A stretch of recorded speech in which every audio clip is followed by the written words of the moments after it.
Dan, are you ready? Ready when you are. Okay. Remember, lift with your back. That's what they always say. 1, 2, 3, lift. Oh, oh. To me. To you. To me. To you. Oh, okay, put it down. Dan, I can't tell you how much I appreciate you helping me move house. I don't even know why I moved to my own place. This new place is so much bigger. Aren't you worried there's a bit too much room here? You know, too much like dead space? Nah, there might be a bit of dead space in here, but surely it can't be too much like dead space. Anyway, you ready to move another box? Yep, let's do it. I'll check the phone in a second. Joey, who did you say the agent on this place was? Pro something. You know what letting agents are like. They use a snappy word that has nothing to do with houses for their name. Are you enjoying a new phone, by the way? Because I'm thinking of getting one myself. Yeah, it's a bit of a cheap imported one, so the apps aren't what they are called normally on other phones. Like SMS is called Message, settings are called Configuration, and the phone app is called Call List. Fair enough. Do you know where I can put my can of Monster, by the way? It's probably hidden between one of these boxes. You find it. I'll check who called me. I'm sure the monster will be hiding around one of these corners. Where did I last see that monster? Call List. Call List. Where's that bloody Call List app? Call List. Oh, Protocol. That's who called me. The letting agent are called Protocol. Look at the phone, Dan. On the call list. Protocol. This episode contains spoilers for the Callisto Protocol. It's Godless Christmas time. 30 days, Godless is here. Godless is here. Hello and welcome back to the Video Game Club. I am Joe Fitzgerald, and as you heard in our skit, I am joined by the loveliest man in podcasting. I'm joined by Dan from Casting Views. How are you, Dan? I'm very good. I'm the second loveliest person after you, Joey. Come on. Flattery gets you everywhere, Dan. So, Dan, we're here to talk about the Callisto Protocol. You are someone who I look to for inspiration in podcasting, for advice in where to go. So, the skits that you see in my episodes are something I nabbed directly from Dan's series. But before we get into our usual stuff, Dan, tell us about Casting Views. I mean, we shout and rant and rave about you all the time, but the listeners should hear it directly from you.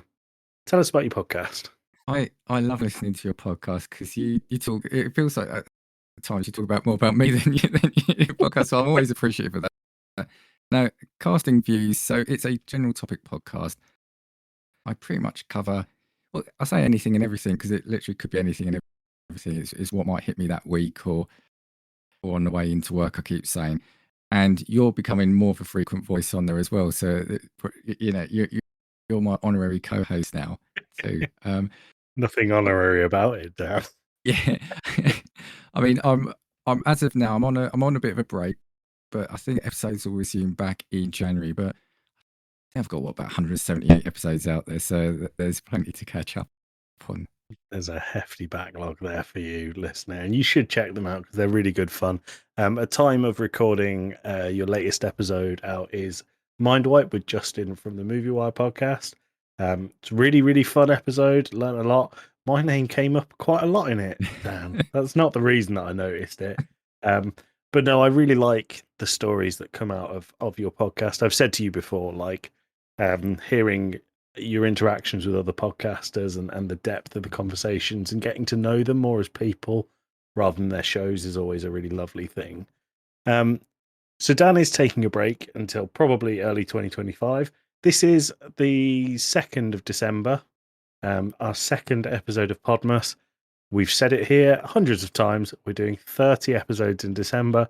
Why we decided to do it to ourselves, I'm not sure. Also, Dan, in the jingle, did you notice that it says 30 days, Christmas is here? It drives Alex mad because there's 31 days in Yes. December. Yeah. But we said, like you said, though, you're only doing 30 days, so there's a bit of a caveat around there, right? I like that you said only doing 30 days. Like, come on, pick it up. I actually wanted to say on that, though, yeah, absolutely crazy for doing it. But yeah, fair play to you, and I will look forward to hearing those. I mean, that's an incredible effort you're putting in for that. Yeah, it started off 2 years ago. We did the 12 days of Podmas. Last year we did 24 days, and we went, why are we just doing this? Let's stretch it. And then we planned in sort of early September, and then it got to mid-November, and we went, oh, maybe we should start recording these. So here we are. So is 2026 going to be the 365 days of pod message? We've made this joke outside of the podcast, and it stressed me out even there. So, no, I don't think it will. Who knows what Podmas next year will bring? But this year you've got 30 days. That includes kind of mainline, Two Blokes from Blighty, and a couple of brand new things that you'll see over the year as well. So, Dan, you said you're looking forward to the next 30 days. I'm looking forward to the next 40 minutes. Let's talk about a game. We always do our main episodes where the host asks a question. And my question for you, Dan, is based on your series Mind Wipe. If you had the chance to play a video game completely fresh in your mind, so you had no idea what the story was, no idea the gameplay, anything like that, what game would you choose? I keep saying I don't like being the one who's asked the questions. I really don't like it. The obvious one, which I'm going to say, but I'm not picking that. If you've heard my show and you know from all the chats we've had, I know what it is. It'd be Mass Effect, but I'm not picking that. Right, I'm not picking that because I wouldn't want to forget it, because that would be respectful to Mass Effect. Do you know the weird thing that you've said to me is, or the first thing that's hit me is, I'm going back any years, right? And I'm going back to when I was pretty much a kid, and I had the Commodore Amiga. Okay. 2 games have come to mind, and the first one really was Sensible Soccer. Nice. I think if I look back, I think that was the first game that I think I really got like true, almost like an addiction to play.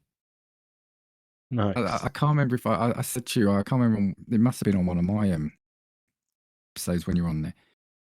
I got a demo of it on a disc. This was back in the day when you had discs on magazines, demo disc. Yeah. And it had a demo of it, and the demo ended when you scored the first goal, and you just play it again.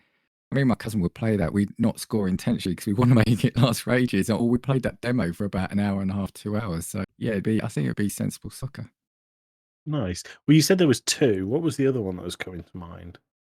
One that probably most people won't know, unless you're of an age. But it was a game called Wings, which was it was set in the First World War. And there were only 3 types of missions. There was a bombing a top-down bombing mission where you'd have to destroy certain targets that were given to you at the start of the level. There was a strafing mission, and there was a 3D dogfight mission, which for the day really impressed me, really wowed me. If you look it up now, it probably seems like nothing else, but there were only those 3 types of missions. But it was told you were like this. You're a new pilot. You have to earn your wings in a mission, and when you do, you join a squadron. But you're writing a diary, and before each mission, it's your entry for that day, and it actually gets quite emotive and emotional as it goes towards the end of the war. And it's just each level starts with a little bit of text of speech. Like it might be towards the end, our 3 fighters find one enemy, but he didn't want to give up for his honour, so we gave him the fight he wanted, sort of thing. And it's quite, like I said, it's a clever way of just repeating the same kind of levels over and over again. Okay, so Dan would rather play Sensible Soccer and Wings over Mass Effect any day, is what I'm hearing. I'm saying I'm respecting Mass Effect by saying I wouldn't want to forget it, because that would be mean to it. I'm only winding you up. I'm just trying to get you in trouble with Josh and members of the Podpack community. So great answer, Dan. I really like hearing back. And I think for things like Sensible Soccer, it's probably more about the memory with your cousin than it is the game itself, isn't it? Yeah, and being obsessed with a demo, basically. That's how much I wanted that game, yeah. Well, we had something similar. I think I said in the same episode that we discussed this. So listen to Casting Views if you want the full conversation. But Tim and I had one where we had a PlayStation 1 demo disc, and Parappa the Rapper was on it. And we used to play it to death. Never played the full game. I think the full game's meant to be a bit rubbish, to be honest. It was just a rhythm game. I think by the end of it, we could have done it with our eyes closed. But I used to love demo discs. Yeah, It you was used to just great. get like 10 demos on it and great fun. Yeah. Yeah. That was when games were sent out as well, and they had a beginning, middle, and end, and they went stapled on afterwards, much like a certain game we're about to discuss. So let's talk about the Callisto Protocol. So the Callisto Protocol Also, was sorry, released. before we start, happy Yeah. second day of Christmas. We're talking about the Callisto Protocol. Happy second day of Christmas. We're talking about a monstrous mutant outbreak. So it was released on the 1st of December 2022. So 2 years ago yesterday. I can't believe it's Um, 2 years old. Sorry. I know it's mad. It was released on the PlayStation. It's out on PlayStation 5, PlayStation 4, Xbox Series S and X, the Xbox One, and Windows. The scores 6 out of 10 on Steam, 85% approval on Google, and it was developed by Striking Distance Studios. It is billed as a sci-fi survival horror game. Dan, before we get into the story, what did you think of the Callisto Protocol? I thought it was okay. Like, I thought it was cool. okay. Yeah. I'm sure we'll talk about it as we go through, but I think it's not going to rank up in my top level of games, but Mhm. I enjoyed playing it while it lasted, I think. Cool. I remember when this was announced, it was at a Xbox, no, not an Xbox State of Play. It was either Xbox State of Play or the Game Awards. And this trailer came out and it looked incredible. And I remember sending it to Tim and Tim replying to me like, "Oh my God, this looks amazing." Yeah. And then it came out and the reviews were really horrible. It reviewed really poorly because I think on launch it performed quite badly. But when it came to Game Pass and Humble Bundle, I was like, okay, great, I'll play it. I wanted to have Dan on for a while, and I said, Dan, here are the games that are coming up. What would you like to play? And you chose to be on this episode. I really wish you'd chosen a game that was better than this. Actually, I need to pick up something you said. Really valid point. It's because it's on Game Pass, so I think maybe some of my positivity will come from the fact that I didn't quote pay for it as such. Okay. But yeah, I think I intentionally chose this, Joe, because I knew it'd probably be the only way I would play it based on the reviews. Right. Oh yeah. Fair enough. Dan, I think this game just wants to be Dead Space. I know we joked about it in the skit. It just feels like it wants to be Dead Space in every single way, apart from the fact that the only way to kill an enemy is to cut off the limbs in Dead Space. But they even alluded to that in this. You could take the limbs off enemies to weaken them. The creative director of this game worked on Dead Space, and it worked really well. I will get into it more after I've described the story, but for a game as paced like this one, with some really interesting character design and interesting level design, it was really boring. Yeah. I found that even though there was a really strong focus on melee combat, even though the enemies were up close in your face and looked, the graphics in this game were incredible. I just found that everything felt really sludgy. Everything felt way too slow paced for the place you were in. The bosses were underwhelming. And everyone apart from the main character, I felt like all of the NPCs, sorry, I felt like they were a bit phoned in. I don't know if you felt the same way. Yeah, and I mean, I think, having said what I said at the start, I thought it's okay. I mean, I've got a list of here I wrote good and bad, and you know Okay. me, I'm trying to always be positive. Yeah. I think what you said is spot on. I enjoyed playing it because, the Game Pass, I think, that's really stuck with me because I think that would be one thing. it is a great looking game when you can see it, and that's a bit of a beef I've got generally with these games, and I'll come on to that after. It's a stunning looking game. Yeah. I do like. I think it's Josh Duhamel, isn't it? Is the main actor, and I think the Yeah, voice yeah. acting from him is great. It just wasn't fun to play, and having said what I said, I enjoyed playing it. I think because I did kind of want to see what was coming next, and there is a story there. It just didn't feel like it was grabbing you by the throat. Yeah. Slow is the word, and the, you mentioned Dead Space, and there are parallels, but Dead Space felt fun, and Yeah. I like the battles, the fighting. You mentioned melee here, and I've got it. It's geared to melee, but for me, the melee was boring. Yeah, it was really boring. You didn't have variation in it. It was the same, the same move. Now, I'm going to caveat that also by saying, come at me. I played it on easy level because survival horror games aren't really my thing, and I don't want to get frustrated by it. So whether that made a difference, but it's not like, I don't know, like a Batman Arkham Asylum or something where you've got the combos. It's the same moves over and over again. And whereas Dead Space, you have all those, like the plasma cutters, the swords, etc. It felt like you had to go melee in this. It didn't feel like the enemies gave you a chance to attack from distance with any of the other weapons.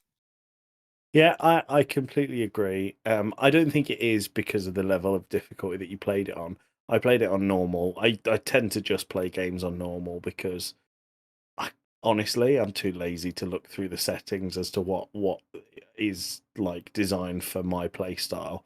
I just go for the bare minimum, straight through, just press A to get through every screen, and normal is what I ended up on. The reason that I think melee combat is boring is because no matter what the type of attack that the enemy did, your way of dodging it was to flick the right thumbstick, left or right, and every single time that dodged, and it left you a huge window for an open attack. So that's fine if if you had a left arm attack coming at you, you had to dodge right. Or if you had a right arm and it was contextual to the situation you're in, but it wasn't. You could dodge any attack with any direction. And then off the back of that, the enemies took like 10, sometimes 15 hits to take down. And that's what makes it so slow. Now, I'll do the story now, and we'll come back to the combat because I think it's really important, because there is a shifting point where you get an item that really changes the way that you play the game. So the story of the Callisto Protocol. You play as Jacob Lee. He's some space Amazon delivery driver, and your spaceship gets boarded by space pirates. The ship crashes, and you land on one of the moons of Jupiter. And you get thrown in prison because some of the stuff you're carrying is illegal contraband.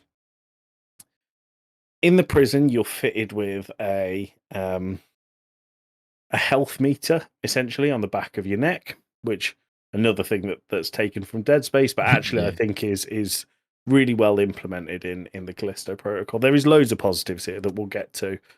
We just focused on the negatives first. You're fit with this health meter, and then you wake up in a cell, and the whole prison has gone to pot, basically. There's fire everywhere, there's inmates fighting. Your cell door is open, so you just go out and you see what's going on. You find that there are mutated versions of the cellmates running around, tearing people's heads off in some really quite visceral, gory moments in the very early part of the game, and that's something that's kind of unrelenting throughout the 7, maybe 8 hours of playthrough I think I had on the Callisto Protocol. With the help of inmate Elias and the space pirate that boarded your ship, Danny, your goal is to escape Black Iron Prison. And throughout the game, you'll overcome a number of different environments, enemies, and terrain-based challenges. The prison captain, Captain Ferris, is in hot pursuit of you for the vast majority of the game. He's been infected with the mutation, and he's becoming, and I put in quote marks here, the Alpha. Throughout the game, Danny the space pirate, reveals that her colony was destroyed by a virus, and Jacob Lee's ship was the last ship to leave the planet, so it's assumed that it's your fault that her colony was destroyed. But she must trust you to escape the prison this time. Throughout the endgame, Danny becomes infected with the mutation, and Jacob manages to get some of Captain Ferris's blood to concoct a cure for the mutation.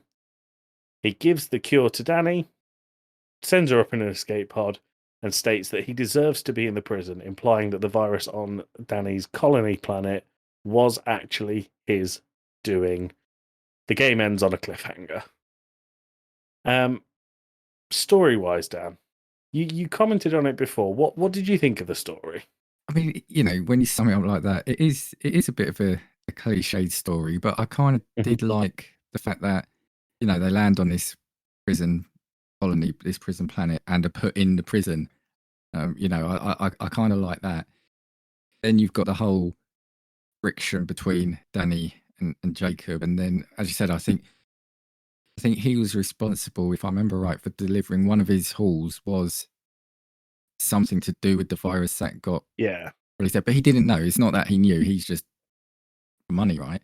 Yeah.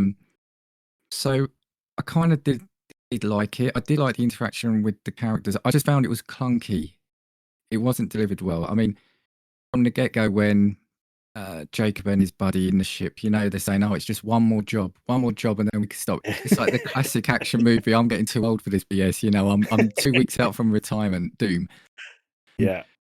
And again, like you mentioned, Elias. Now, at first, I thought he was going to be like a double crosser, double agent, and that didn't happen. Kind of like well, spoilers for Bioshock here, but kind of like Atlas.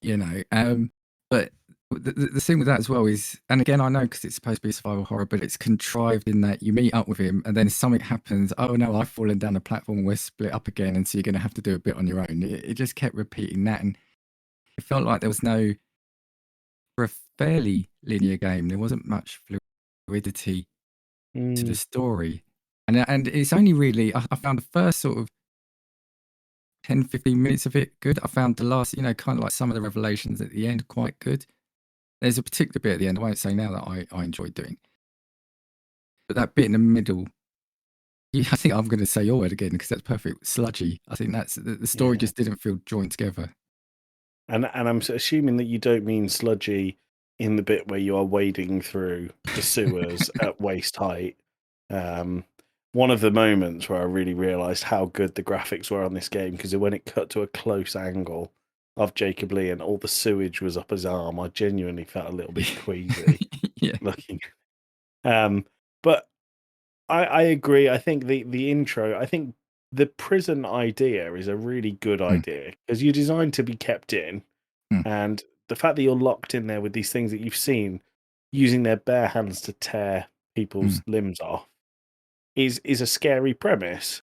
But the combat's so boring, Dan. It's like you have guns, you are able to take out enemies at range, but the problem I had with using guns was, one, the ammo was really scarce, even in normal mode. I would expect it to be that scarce in like a hardcore mode. But for the vast majority of the game, I had no ammo in any of my weapons. And then when it got to the boss fights, there was one particular boss fight which I thought was quite cool, and that was the mutant that had two heads. He's sort of a mini boss more than the main boss. But I realised that I liked him because of the character design rather than the fight itself. And I found that this whole game was style over substance. And I can't take away from the fact of how good this game looked. It was phenomenal to look at. It ran at a really this isn't a problem that you'll have. You played it on Xbox Series X, right, Dan? Yeah. This is a very PC specific problem that we often talk about. It ran really well. It ran really smoothly, consistently at 60 frames a second, which is, for the way that it looks, is really impressive.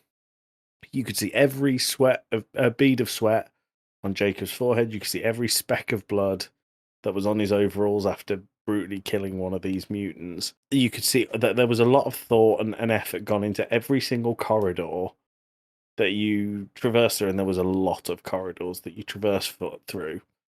But in your summary, Dan, you said it was fairly linear. And I would challenge you on that and say that it was not fairly linear. It was completely Yeah. linear. Yeah. I That's think it fair. really would have benefited from more of an open feeling to this prison. And I know that goes against a prison, but the doors are open. You should have more room to explore. And I said that the game changes about halfway through. If I said that to you, would you know where I meant? Do you know, I'm not sure I can remember that because you said it and I was trying to think what it was. I think it was when you got the grabber, the kinetic energy tool. Okay. I think I was mixing that up with Dead Space, I'll be honest with you. Well, it's exactly the same as in Dead Space. It's a modular thing that you add to your armor, and it allows you to It's pick up coming back to me. enemies. Yes, because you could do some environmental kills then, can't you? Yeah, you can do all kinds of environmental kills, Yeah. and for a place that's housing some of the worst criminals in the galaxy, there are so many walls that are covered in spikes. It Yeah. just didn't make a lot of sense. Yeah, because that was actually quite fun. It was. Yeah. It was really fun, and I think that then became the point where I questioned, is this a survival horror game? Because it didn't feel difficult at that point. You could either wait for your kinetic tool to recharge, or you could put a battery in it. And by that point, I'd hoarded so many batteries, you might as well have called me Duracell Lee rather than Jacob Lee. And I was just flinging these enemies into kind of the random meat grinders that were stuck on the ceiling, or the fans that were 10 foot tall in all of the rooms that there seemed to be in. And there didn't seem to be a weight limit either for the things that you could pick No. up and throw. And Be that honest, was when I did make realized it fun. Yeah. this was an action game. It was an stupid action adventure game more than a horror game. There was one bit which I really liked, and it was the room. There was a room where they introduced stealth mechanics as well, halfway through the game, where there was an enemy that they introduced that was a lot like the clickers in The Last of Us. Have you played The Last of Us, Dan? Yeah, a long time ago, but yeah. So they're completely blind and they go off your sound. Caveat, they don't completely go off your sound, because you could stab them and have them scream while one was walking around next to you and completely oblivious. But there was a room with 2 or 3 of them in, and a circular grinder in the middle. So I threw one into the circular grinder, and out of the top spouted this funnel, and it just shot blood like a fountain for the entire 7 or 8 minutes I was in that room. It was absolutely incredible. Do you know what? You're right on what you said. And I'm just going to go back to a couple of things you said. Is Mhm. the problem I had. So I played it on easy, but I found even on easy, the enemies swarmed you. So I felt, as I said before, I felt like guns weren't effective. It was just so much easier just to go up, give them a few hits, and then there would be, if you got the combo, you'd be able to do like a shotgun shot. You could do it in the middle of it. That's the only combo I think you had. So we could talk about the upgrades later, but you can upgrade your weapons. I started to shall I upgrade this and that. In the end, I thought, no, I'm just going to focus on the baton, because that's literally all I was using. Yeah. The grabber, that was fun. That we've got a smile on my face. There is something quite satisfying about picking up an enemy and, as you said, throwing it into one of those spiked walls. And yeah, I remember that room you mentioned about. But difficulty-wise, I found there was a couple of bits that got me though. There was a level, and this is what I'm saying about them just swarming you. There was a level, you're on a lift or something, aren't you? Platform going up or down. The drilling platform. Yeah. Yeah. I just found I know that the one even you on mean. easy difficult, because I just kept getting swarmed, and like you said, ammo was an issue, but I was just getting fed up. I almost sort of quit the game there, because I thought, this isn't fun, because they're just enemies at you. It felt like there was no kind of skill or tactics at that point. It was just trying to maul you. But it's a problem when it becomes the reason that you pass something is because the RNG of the enemies has been kind to you on that run. And I think that the level that you're talking about, I think it's the one I'm on about. You're on a drilling platform, and there's rocks flying, and with some of the enemies, quite early on, they got into a state where they could have a super mode of themselves when you damage them enough. Yes. Yeah. But the rocks flying towards you because you're on a drilling platform would trigger that immediately with every single enemy that was coming at you. And there was a lot at that point. And you had to outlast it rather than get to point B to trigger it ending. So if you go into that section unequipped to take that on, it becomes incredibly difficult. It's like when you go into a boss room and you see a save point and a stack of ammo and a stack of healing items, and that didn't happen in the Callisto Protocol. I thought actually the level design felt more organic because you would go into a really difficult area with no pre-warning. So I think that the outcome of that is poor, but the immersion level of that brings was really positive. Yeah. Yeah. And the combat is quite visceral, and it's fun, but it's just repetitive. Yeah. That's what I say. And yeah, on the level design you were saying, and on that, yeah, I think the prison setup is good. It of course it limits you to I guess what you could do, but there were a couple of levels where you did venture outside of the prison thing, and that's where Yeah. I wish there was a bit more of that, because that was where I got really interested again. There's one outside, of course, in the snow. There's one bit where you go into a room and you've got like the moon or a planet in front of you, and it just shows off the graphics. And stupid comment of the podcast time, but I think I said to you as well, I get fed up with the games, and TV programs have got into a habit doing this, where it's just so dark. And this game deserves to be seen. And if I remember right, like Resident Evil 4 at least doesn't rely on it being pitch black for the whole game to be Yeah. sort of tense. And I just wished you could see it a bit more, because the biggest, for me, one of the biggest selling points of this game, as you said, it's how good it looks. But you can't see it, and then all of a sudden this monster jumps up in front of you, you melee it a few times, and then you're on to the next. But Yeah. I think that I completely agree with you.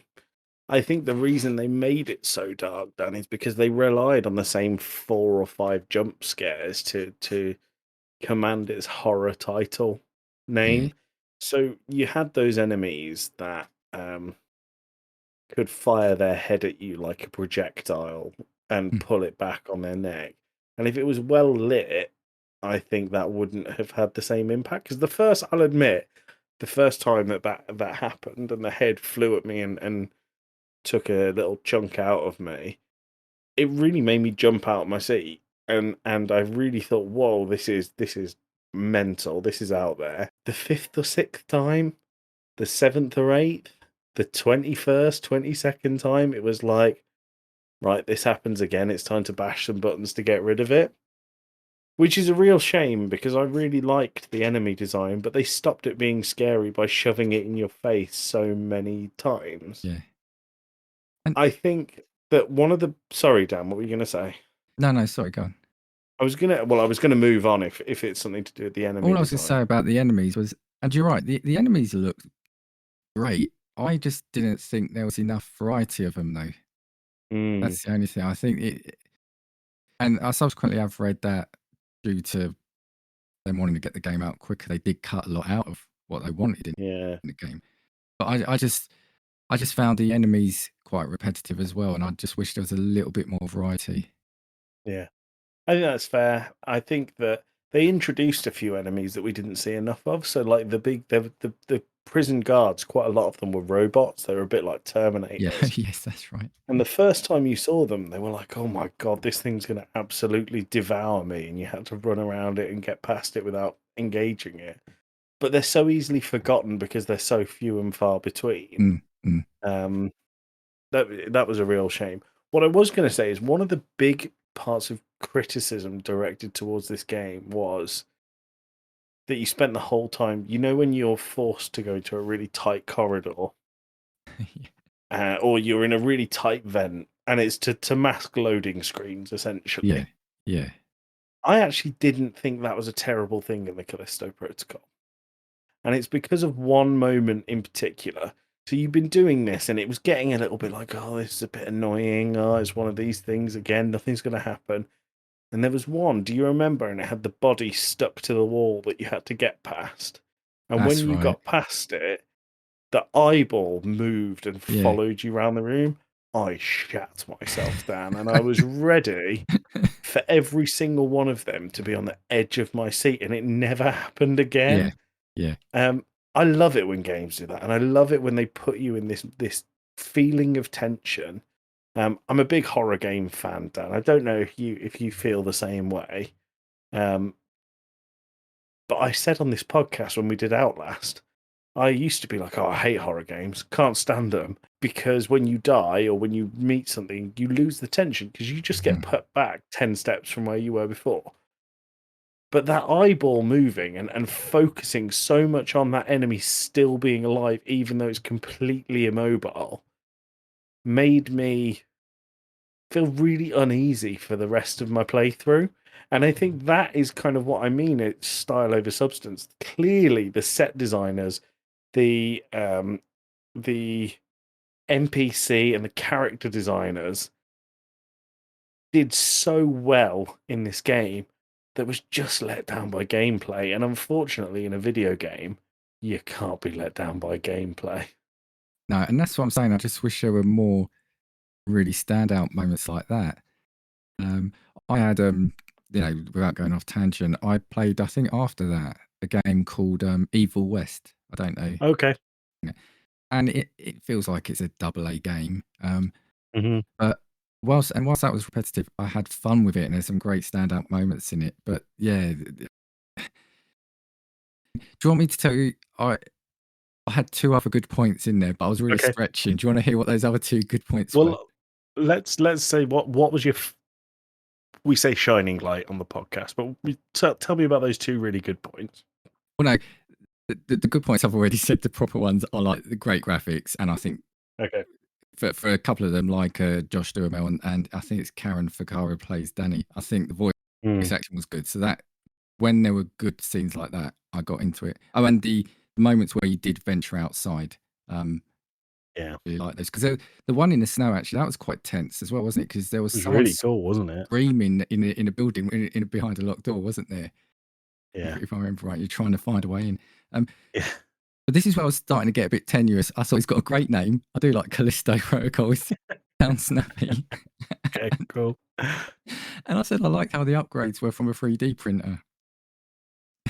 Yes, yes, they It were was cool. quite clever. It was quite clever like that. So yeah, It was better than just having like a spend some money to get something randomly allocated to you that you don't actually know where it comes from. Whereas on a 3D printer, although you'd have to sit and wait there for like 6 hours for it to print, it feels a little bit more like it's based in reality, which I really liked. yeah, and just kind of two other real comments from me, almost summing up the game. In terms of the bad, it felt weird. Like I said, it's the action game a bit, right? Because you'd have tenseness at points. It felt to me they ruined it when they introduced a couple of like action scenes. Like, you're falling in the sewer and you've got to avoid the obstacles coming at you. Yeah, That frustrated the hell out of me because it turns into a Twitch reaction game then, doesn't it? yeah, it does, it does. But I think that's also something that happened in Dead Space. Possibly. One of the Dead Space. I think it might have been Dead Space 2. Okay. But I guess I'm enjoying Dead Space more. And they did do a cool bit at the end. I guess the thing we haven't mentioned is that like the prisoners, and I think you said it yourself, you get like these implants in your neck, don't you? Yeah. And you're taking them out. And then towards the end, don't you jump into that Danny's memory, don't you? Yeah. Felt like maybe in lieu of the fact, or in the fact that this thing is a prison complex and you're limited in that, could they have done a bit more of jumping into maybe these memories or something? Because that was quite cool. Because all of a sudden you're in like in Japan, it's almost like a neon city, and it just felt so different, didn't it? Yeah. No, it did. I really liked it. And what I meant to say, sorry, is the thing on the back of your neck and the way that they did a lot of the HUD and the user interface in this game was really clean because it was so minimal. And it is a thing that's stolen directly from Dead Space. I actually think they did it better than Dead Space here because it was connected to your character, whereas in Dead Space it's kind of a hologram on the back of you. It floats off the back, and it's a bit Yeah. like, well, Yeah. It's not that useful. Whereas in a prison, you would want to monitor the vitals of the inmates in a prison like this, where everyone's killing each other. So I think there was some really cool bits, and I completely agree. The frozen outside bit was definitely, in terms of level design, the highlight of this game for me. Maybe, Dan, it's because we could see everything. Well, that's coincidental, maybe. Right. Dan, anything else you want to say on this before we move into scores? No, I think I said it. Yeah, you know, generally it felt a bit disjointed. Oh, and I did roll my eyes a little bit where towards the end you start back in a prison cell, don't you? Yep, I you kind sure of do. rolled my eye a little bit at that. It felt a bit cliched. I'll ask you a question about that after you've done your scores and recommendations. Okay. So I'll go straight to you first, Dan. What did you think, scores wise? How would you rate it? Scores wise, I'm going to give it a 6, which for me is average. If you've got Game Pass, I'd recommend giving it a go. I'm someone who enjoys playing games. If there's something, if it's got a good mechanic or it's got a good story or it's got a good look, I'll persevere with it. I think I did persevere, and I'm wondering now if I wasn't doing this podcast, would I have completed it? So I think I'm not going to recommend it as such unless you can get it really cheap or it's on Game Pass. But it's okay. It wasn't fun. It was okay. Okay, cool. I'm going to echo you completely, Dan. I gave it a 6 out of 10. It's fine. It's serviceable. What I would say is, if you have Game Pass, this is on it. But at the same time, the Dead Space remake is on there, so Yeah. just go and play that. It's better in every way. Callisto Protocol is interesting, but I wouldn't say it's good. So I'm not going to give it a thumbs up recommendation, but I will give it a fairly solid 6 out of 10, I think. Dan, the question I wanted to ask you was, where did your game end? What was the last thing that happened? So you get to the escape pod. I think the prison goes into like self-destruct mode or something Yep. like that. Your character Jacob feels guilty about the part he had in Danny's planet's attack, and so you put her in the escape pod and send her off. Yeah. I can't remember. Is that where it finishes? Yeah, that's where the main Yeah. game ends. Yeah. So apparently Game Pass doesn't include the DLC Final Transition, which gives you the true ending of the game. Okay. First of all, awful practice from game developers and Yeah. a terrible thing to do. I think you would be glad that you didn't see the actual ending of this. And I'm going to spoil it for you now, Dan. I hope that's okay. That all happens, and that's fine. Final Transition starts. I played a bit of Final Transition. Transmission, sorry. I couldn't be bothered to complete the whole thing, so I looked up the ending. You carry on fighting through the prison as you do, but things get a bit weird, and enemies are there, but they're not there. When you shoot them, they disappear. Reality starts to burn away, and it turns out that there is a scientist in the Callisto Black Iron prison on the Callisto planet who is trying to get data to Danny to say, look, we need to shut down this prison because of all the awful things that have been going on here. The way that they're doing that is keeping an almost dead Jacob Lee alive. He's missing limbs, he's missing bits of his face, he's got an oxygen mask on, but he's got a psychological link to Danny. So she's sending data through his and Danny's telepathic connection, basically. Once that ends, Jacob wakes up and then dies. The whole of the DLC, he's been dead the whole time, or he's been nearly dead the whole time, and the whole thing's been playing out inside his mind. So it's a bit like, is it Twin Peaks, where it was all a dream and they wake up the next day they're in the shower and they can't believe that all this stuff had happened? Dallas, not Twin Peaks. Yeah. Yeah, so the whole of the DLC is Dallas. It feels, one, depressing. Yeah. Two, it's almost like, why? Because because that's the thing. Is it supposed to be emotional? But two, sorry, I can't remember what number I'm on. So just the next point, Yeah. you're right. You shouldn't take the ending of a game shouldn't be in DLC, right? No. But also, you kind of, as I said, I think because the voice acting is quite good, and I guess the character is it? Can you say he's likable? So then just to kill him off like that in quite a horrific way, or you get attached to him, I guess, because that's the only person you're with, right? For the Yeah. playthrough, it just feels odd. It feels odd, doesn't it? It's bad, is what it is, Dan. It's bad practice, it's bad storytelling, and it's badly executed game design. If we were marking the Callisto Protocol with its expansion, I think I'd have given it a 4 because I was so offended by the ending. I'm glad my ending was where it was. Exactly. And I think that's where it should be, because you don't need to know. If Jacob Lee stays behind and is fighting zombies, you can assume that eventually he's going to die there. Yeah. But you never need to be told that. And I feel like it was one, I think the ending was cut because of a tight turnaround on the game. And then I think this ending was put there because they went, oh, we don't want it to end on a cliffhanger, or we need DLC so that we can sell more things to tell the true ending of the game. And it just feels rushed and sloppy and stupid. My only comment on that is there isn't a cliffhanger ending because he's not going to survive that. Like I said, there's the only one escape pod has gone, destruction bit happening. He's just about got through all those zombies, and at least you've kind of, as a player, you've got that. It might be cliche, but you've got that hero's end to the game. Yeah. But now you just show you're pretty much dead and just zombie fodder. Exactly. The true Exactly. ending. Zombies dinner for the true ending. Yeah. Right, Dan.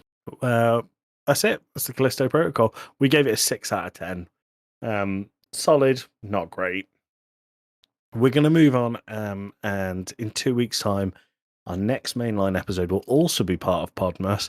That's a game that we spoke about at last year's Last Chance Awards, I think. It's the Last Federation.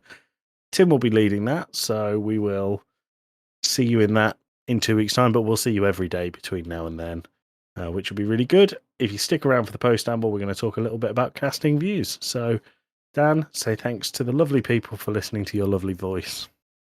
Thanks, listeners. We'll see you every day between now and the next mainline episode.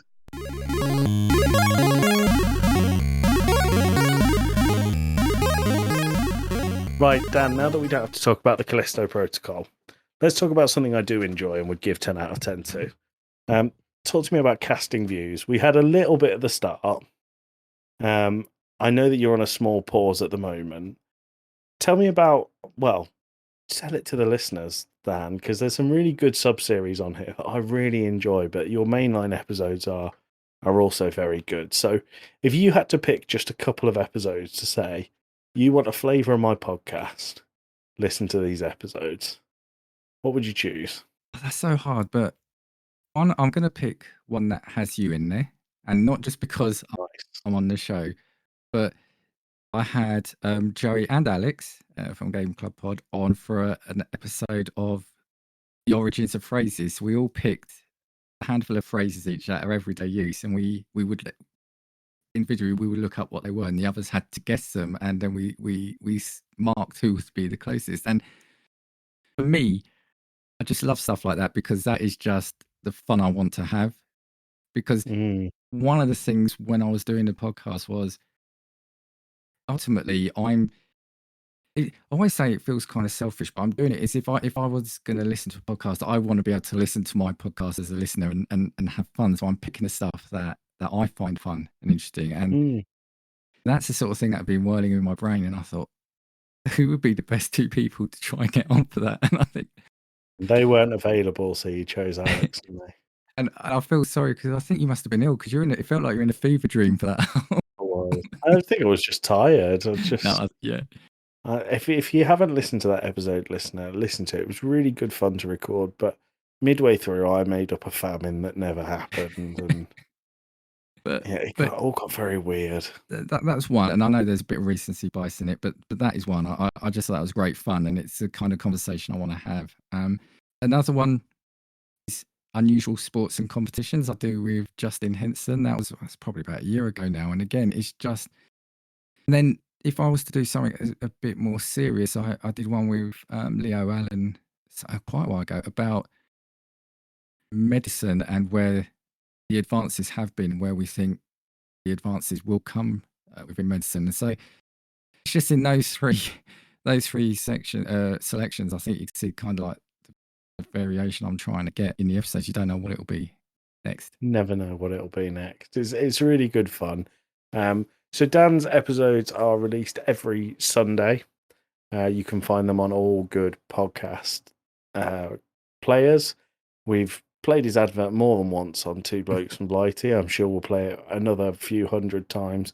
But we can't recommend Dan enough, and I can't thank you enough, Dan, for joining me on this mediocre sludge of a game. Thank you for having me on. Thank you. No, it's been great. Make sure you check out Casting Views. We'll see you again tomorrow for Podmas, where we're doing something that I don't remember. See you then, listener.